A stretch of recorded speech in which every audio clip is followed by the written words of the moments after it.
நான் ஏற்கனவே சொன்னது போன அரசியல்ல வெளியே யார் என்ன நினைக்கிறாங்க, எப்படி வர்றாங்க, என்ன பேசுறாங்க, அது உங்க கண்ட்ரோல் இல்லைங்கண்ணா. விஜய் அவர்களை பொறுத்தவரை தமிழகத்துல இன்னைக்கு திராவிட கட்சிகள் பேசக்கூடிய அதே சித்தாந்தத்தை தான் விஜய் அவங்க பேசுறாங்க. புதிதாக எதுவும் இல்லை. நாங்கள் எங்கள் இடத்துல பத்திரமா நிக்கிறோம். எங்களுடைய பாதங்கள் வலிமையாக தாங்கி நிற்குது. ஆனா விஜய் அவர்களுடைய பேச்சு, அவருடைய கொள்கை கிட்டத்தட்ட திராவிட கட்சிகளுடைய கொள்கையோடு தான் ஒத்து போறான் அவர் பேசுகின்ற பேச்சு எல்லாம். அதனால இது யாருக்கு பாதிப்பு ஏற்படும் என்பதை பொதுமக்கள் எல்லோரும் கூட கணிச்சிட்டாங்க.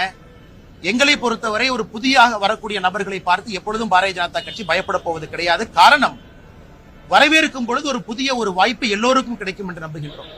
நான் ஏற்கனவே சொன்னது போல ஒரு பெரிய ஆக்டருங்க, குறிப்பாக பெண்கள், குழந்தைகள், வயதானவர்கள் வரைக்கும் எல்லார் இல்லத்திலையும் நடிகர் விஜய் அவர்கள் பெரிய ஒரு இடத்தை பிடிச்சிருக்கிறாங்க. அதை மறுக்க முடியாது.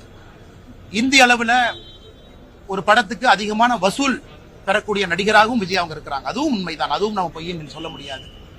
மூன்றாவது, படிப்படியாக 25 ஆண்டு காலமாக தன்னை வளர்த்தி கொண்டு வந்திருக்கின்றார்கள். அதுவும் உண்மைதான். ஆனா அரசியல் களம் வேறுங்கண்ணா. தினம் இருக்கணும்.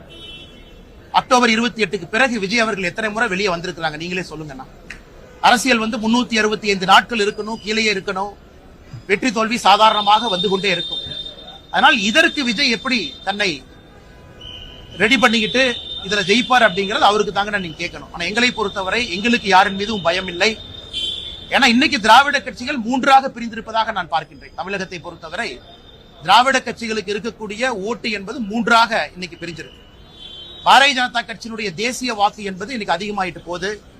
அதனால் விஜய் அவர்களை நிச்சயமாக நாங்கள் வரவேற்கின்றோம். ஏன்னா புதியவர்களை நம்ம யாரும் தடுக்க கூடாதுங்கண்ணா. கொள்கை நிறைய விஷயங்கள் சொல்லுவாங்க. சில இடத்துல நிச்சயமா பாரதிய ஜனதா கட்சி எதிர்த்து பேசுவாங்க. அது அரசியல் என்பது நடக்கத்தான் செய்யுங்கண்ணா. அப்பொழுது நாங்கள் காரணம் சொல்ற இடத்துல நாங்க சொல்றோம். விஜய் அவர்களை கேள்வி கேட்கின்ற இடத்துல நாங்க கேள்விகள் கேட்கிறோம்.